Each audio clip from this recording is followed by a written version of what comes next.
Hey guys, it's me, and I'm here for a quick disclosure. This video will be uncensored. There will be cursing. There will be possible triggers, mentions of suicide and depression. And there will be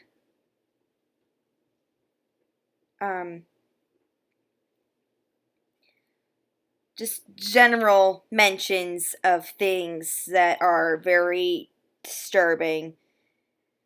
So, if this is something that you cannot handle, please do not watch. And please just take the video to heart and don't use it for anything other than that. Thank you. My friends and human interaction was crucial to my sanity. My friends would always have to come to me because I was never able to go to them.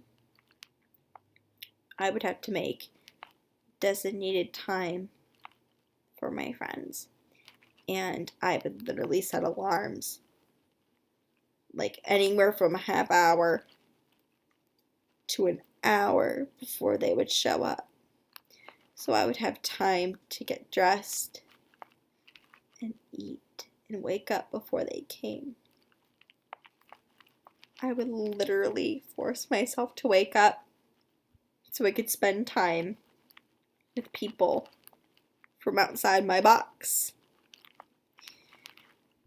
Because otherwise, without human interaction, I was gonna go insane. I literally was gonna lose my mind.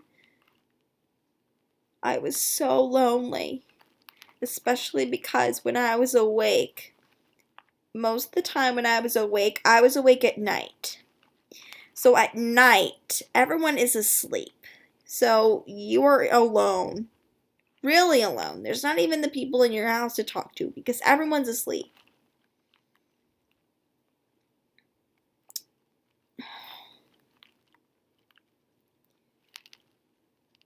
People would be so judgmental over the choices I'd make to protect my sanity. They'd be like, oh, well, if you are well enough to hang out with your friends and to make your YouTube videos, then why aren't you well enough to go to school?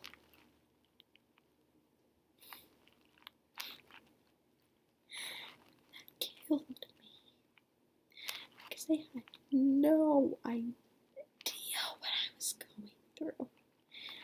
Yes, my family could see me. They could hear about what I was going through, but they had no idea what it felt like to be trapped inside your own body and being forced to do what it wants. I wanted so much more for myself. I wanted to go to school. I wanted to go to fucking school, you guys. Like, seriously, I needed to get life. I needed to live. I so badly wanted back what I take it for granted. What everyone takes for granted. Being able to take care of yourself and to be able to go and spend time with your friends and to go to freaking school and just learn with people around you. You take that for granted. You even hate it. You even hate going to school. I wanted that for myself. That's how far off I was. I wanted to learn. I wanted to leave my house. I would have given anything to be able to have my old life back. But I couldn't do anything about it because I was trapped inside myself. And people to this day do not understand what it feels like to be trapped like that and to be so helpless in yourself. You had no control over anything. The loss of life is literally the most painful thing.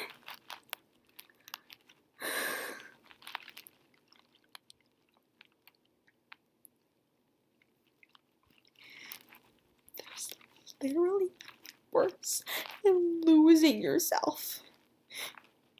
Because there's no way you can call that living. And here's where it gets really scary. I did not care what happened to me after that. Once I lost my hope at 16, my thoughts were, oh, I'm never going to get better. This is just going to get worse and worse until it kills me. I'm going to die. I'm never going to get married. I'm never going to graduate from high school. I'm never going to learn how to drive. I'm never going to have children. I'm never going to have my first job. I'm never going to do anything that I wanted to do. And I just took for granted. I took my future for granted. I took all of it for granted. I literally assumed that I was going to graduate and learn how to drive and get married and date and do all that stuff that you're supposed to do throughout life. I just assumed that was going to happen to me someday. And I'm realizing in this moment that that's not going to happen for me because this is going to kill me. And if it gets much worse than it already is, because I do not call what I went through living. I was surviving. And barely surviving at that. There was there is no way you can call that living. I did not have a life. I was no. It was not living.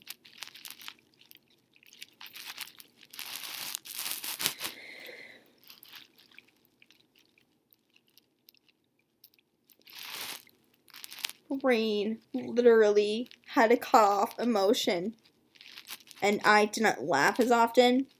I didn't cry as often. I just went through life numb like a zombie because my brain literally cut it off. It cut off my emotions because literally I could not handle it. It was that traumatic. It was like a dissociation type thing.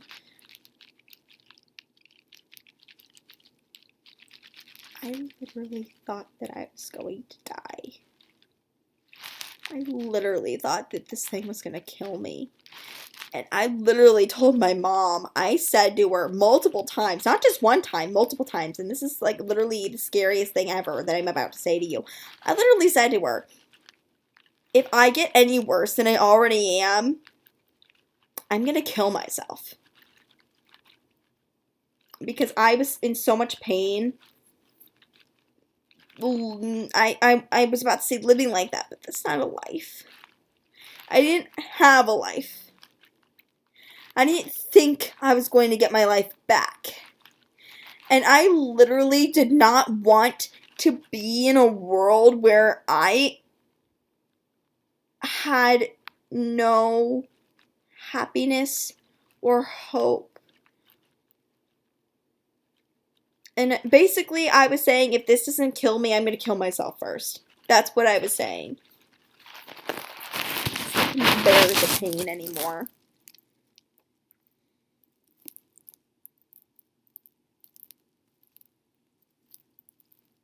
Everything was so out of my control that I wanted to die.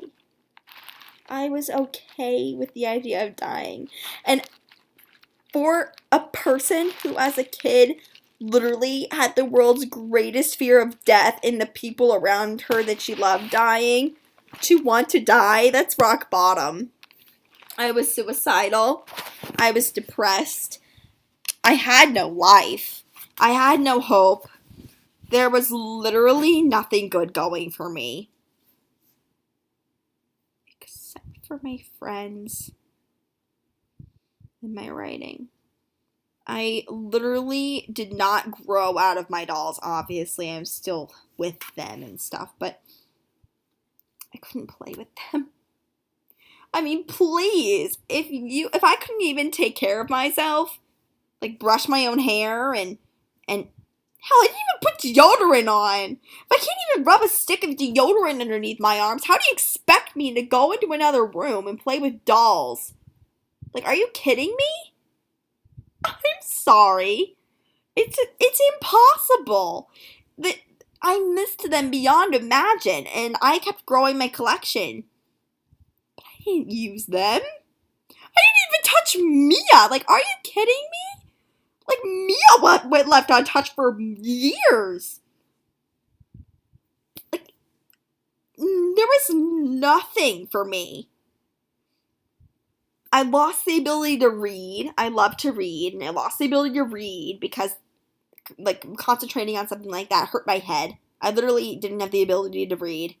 I couldn't, like, physically write with a pencil anymore because my hands would cramp up after, like, a couple sentences of me, like, writing.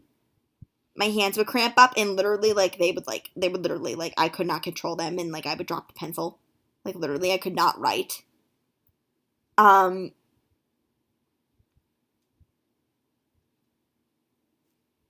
stopped watching TV.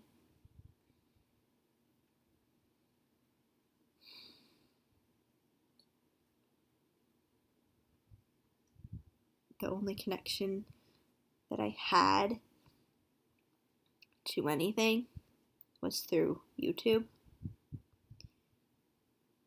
And obviously my uploads through that time were rare because I was so sick. I couldn't do anything. I couldn't take care of myself. I couldn't make a video. There was no way I could make a video.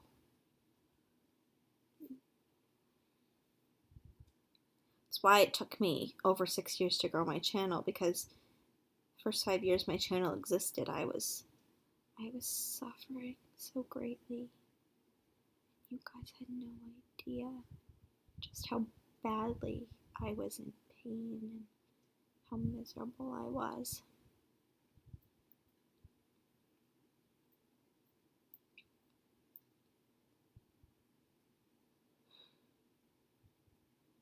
I'm not gonna lie. I did try to commit suicide, not once, but twice. Obviously, I wasn't successful. And something I haven't even told most of my friends is that my mom literally at one point had no idea what to do with me. And she literally contemplated sending me to a psych ward because I was so out of control. She did not know what was wrong with me. I never went. I convinced her to not send me there. I was a mess. A huge mess.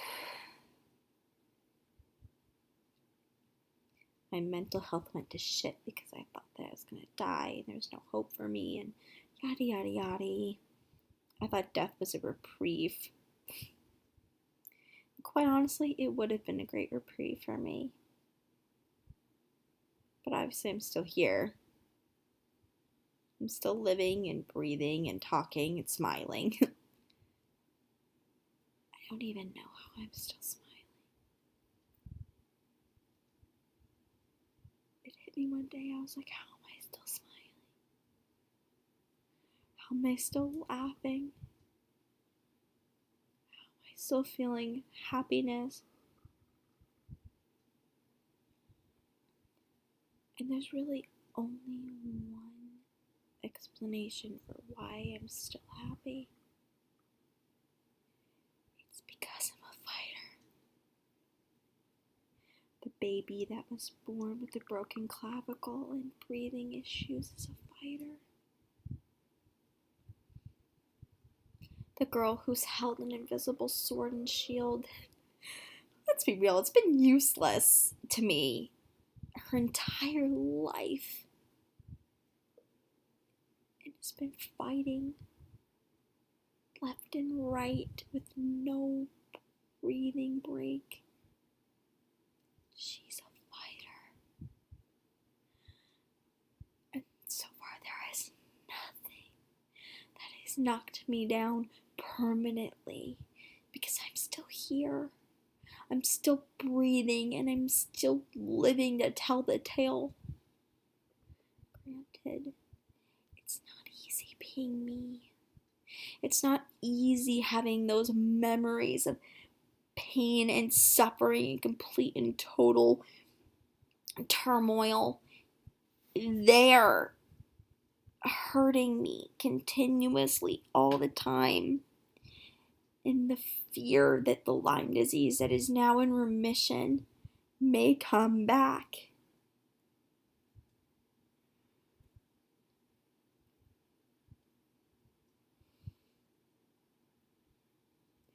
It's literally suffocating.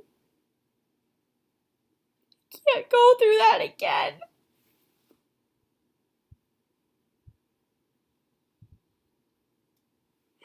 I cannot go through that again, you guys. I can't. I narrowly made it out the first time. No.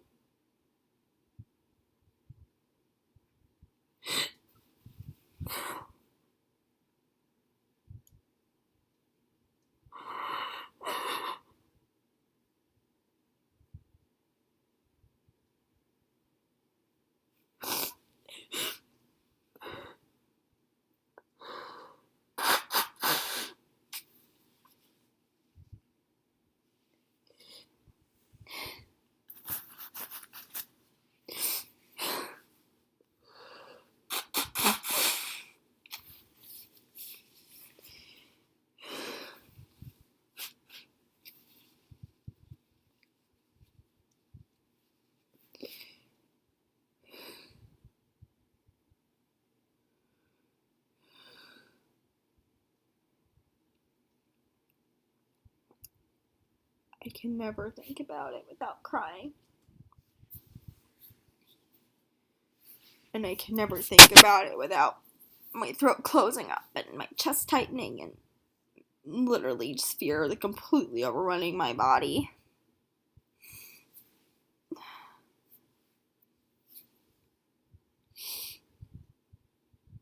It's my worst fear.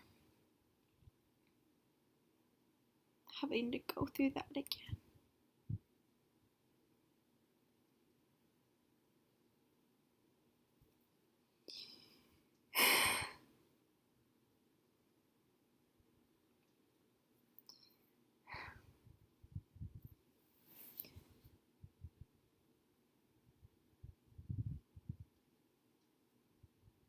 It's just so crazy to me because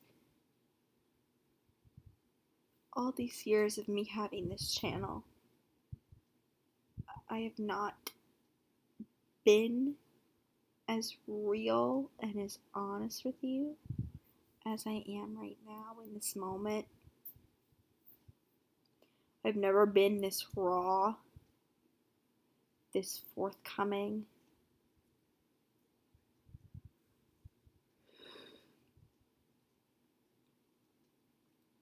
I've never been so open with my pain.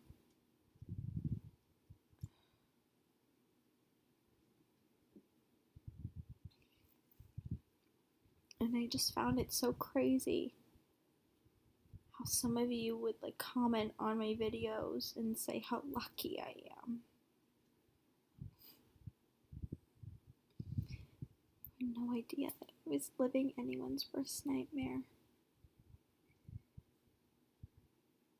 And of course I told you guys that I was sick.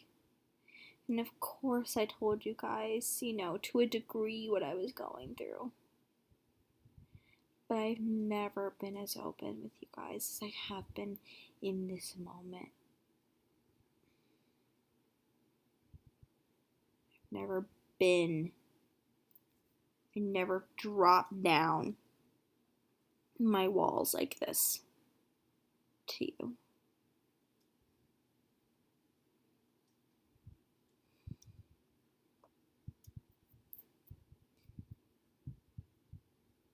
So,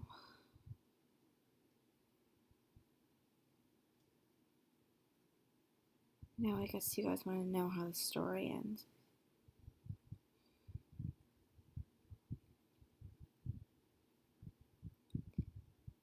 Well, I'm 19 and a half now.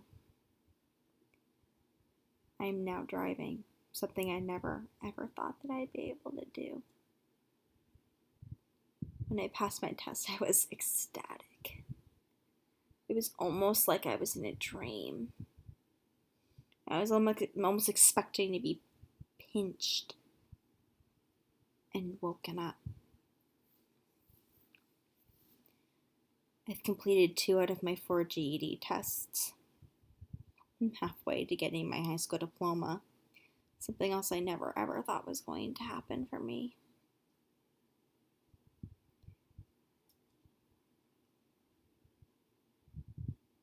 I survived. I survived everything that I thought was going to kill me. Yes, I'm not free of scars. They run all up my arms, all down my face, all over my lungs. My heart is shattered 1,000 times over and is held together with bits of tape and dried glue. My hope is still not entirely back.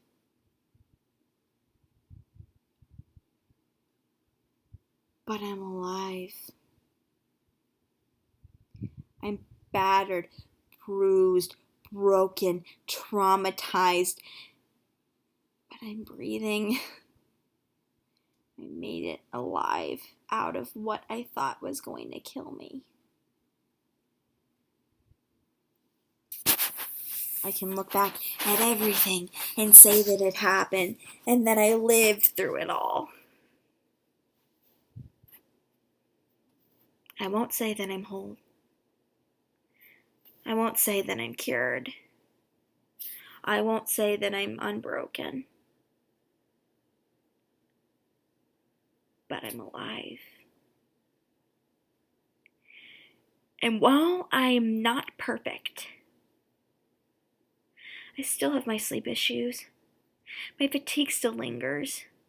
I have PTSD everywhere I turn from my illnesses, from traumatic things that have happened in my past that I've yet to go through with you guys. My hope's still battered, bruised, and partially not here. Actually, mostly not here. I'm still lonely.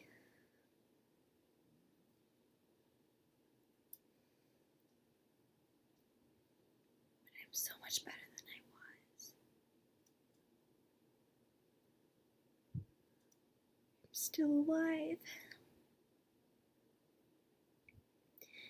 And I am very, very, very slowly moving towards where I always thought that I would be. My job has not come yet, and I'm not ready for one. But someday I'll get one. And I know that it will bring me great satisfaction and pride. And it may be difficult. Oh, I'm not denying that it's going to be difficult. It's going to be so hard. I'm scared to get a job. But I'm going to get one. Someday I'm going to get one. And it's going to change me. It's going to change me for the better. Someday I'm going to get my GED and I'm going to graduate from high school and I'm going to look back and I'm going to realize that every single little roadblock that life threw my way to knock me down, it didn't work because I'm still standing and I'm still breathing and I'm still living and completing things as I was supposed to. I may be late, yes. But it happened. I did not entirely lose myself.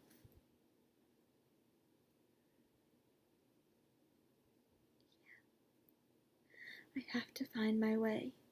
But doesn't everyone else? My journey's just a lot more difficult than others. So, Here's my closing statement. You may go through something that you may think that people may never, ever be able to comprehend.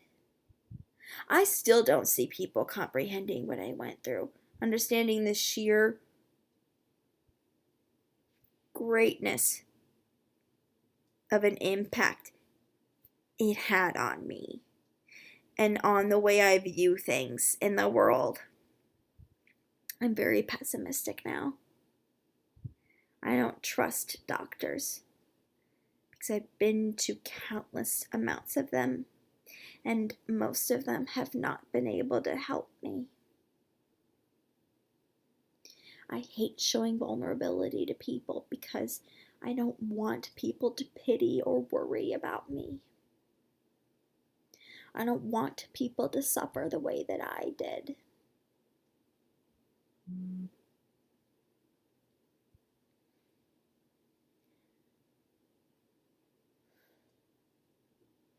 can't look into my past without feeling a great sense of pain and grief and fear. And I hurt so badly for that little girl. A little girl that never had a chance to be a real kid. All because I was thrown so many obstacles.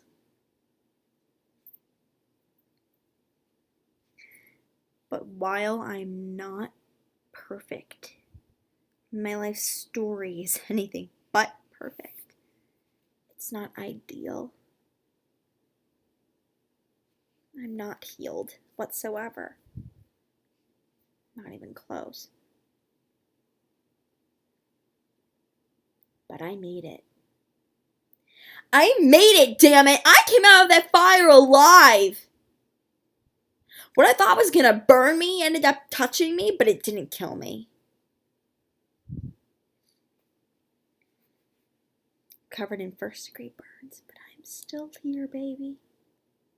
I'm still here. And I am walking proof that whatever doesn't kill you, oh, it really, really does make you stronger. I don't know what being a warrior isn't like. I don't know what it's like to not walk into a room with fists up in the air and determination blazing. I know what it feels like to be at the absolute lowest point you could possibly be at.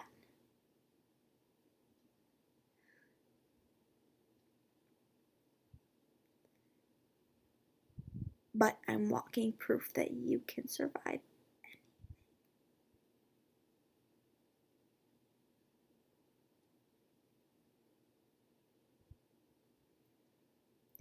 Just fight. Because that's all you can do. And if you give up on yourself, that's kind of the end. I just got so lucky that my mother didn't give up on me. Because if my mother did not continue to drag me to doctor's appointments when I begged to just be left alone, just to sleep,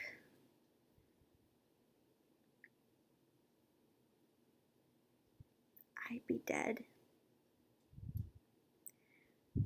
From my inflicted wound, if I killed myself, or if my illness killed me, I won't know. But I know I wouldn't be here.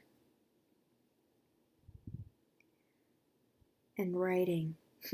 Oh, writing. If you are hurting, if you need an escape, writing is literally the most beautiful thing that you could ever do for yourself.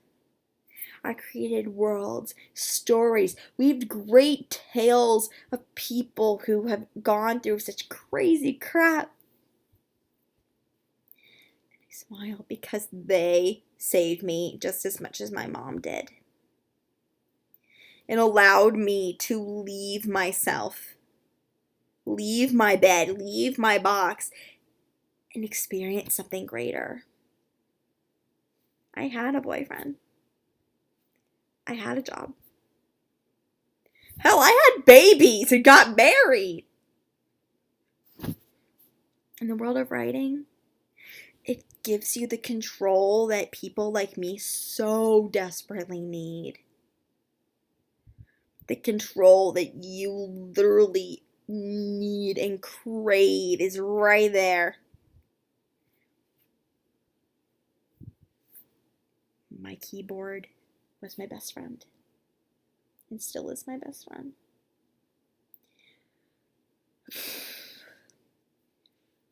Mia, Allison, Bethany, Scarlett, Tessa, Ariel, all of them hold parts of me that you guys wouldn't even be able to comprehend. Their fights are just as much mine as they are theirs. And they, no matter what happens to them, pick themselves right back up and they keep on fighting. They did what I didn't have the strength to. God, I admire them. And they carry the most traumatic and heartbreaking pieces of me. But they do not let that define them. They don't let that change the way they go about their lives. They live. And I want you guys to take my story to heart.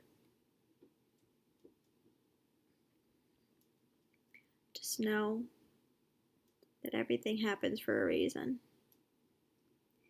And while I really would give anything to know why I was subjected to the literal hell my entire life leading up to this point, I'll never know the answer to that question.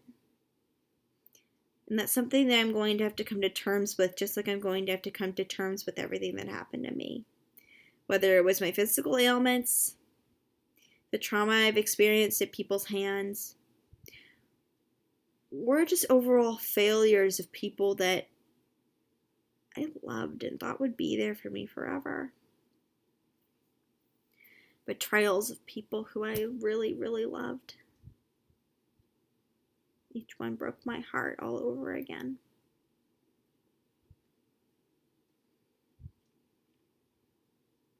Trust issues thanks to all of that. But you know what? I'm breathing. I'm alive. I'm breathing. I survived. And that's all that matters now, isn't it?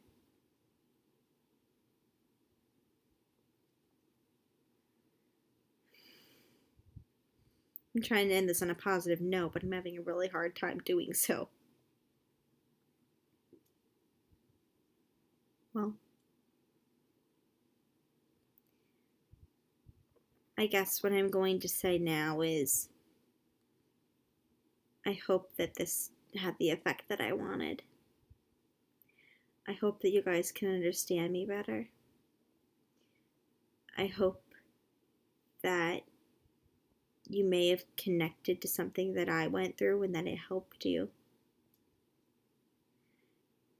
And I hope that it brought awareness and inspiration to what I've been through. And inspiration to get through whatever you may be going through.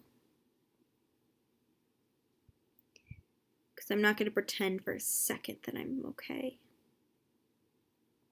I never was okay to begin with. But the smiles, the laughter, almost all of it, believe it or not, is real. And it's so funny because I've been saying that I'm an actress. And yes, I'm an actress in the typical sense that I play characters and I become characters and I become other people other than myself. But I'm also the actress in the most ironic of ways, in the fact that I hide so much from so many people. But you guys had no idea of any of that, did you? Probably gonna think you don't know me at all after all this. But that wasn't the goal. I just want us to establish a community in which we understand each other. And this movie,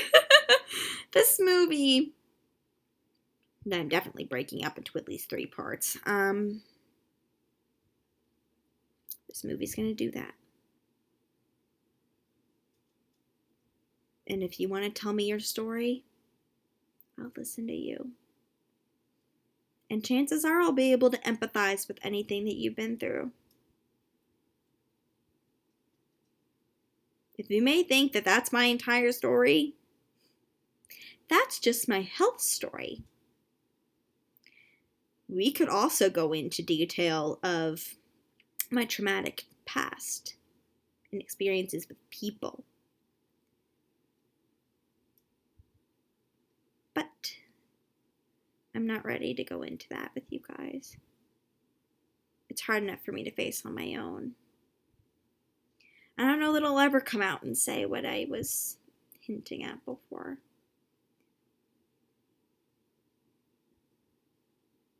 Maybe someday. But I'm not ready now. And for a long time, I wasn't even ready to make this video. But something in me today just told me that today was the day for me to do this. I'm really glad I did. Thank you guys for being so supportive and understanding and loving and just overall unconditional with me. Because for a girl who still struggles with her health, mental and physical, and emotional now that I'm finally starting to feel again, that's a lot more than I could ever ask for from anybody. Because truth be told, some people around me, very close to me, don't get it. They've never gotten it. They never will get it. Because of the simple reason as they've just never been through what I have. You can't walk through someone else's life without putting on their shoes first. You can't fully understand unless you do that. But you can try. Anyway, thank you. You guys really make me happy. Your comments make my day, make me smile. You guys make me feel loved when I feel most lonely. Thank you for listening, for being there, and just being you.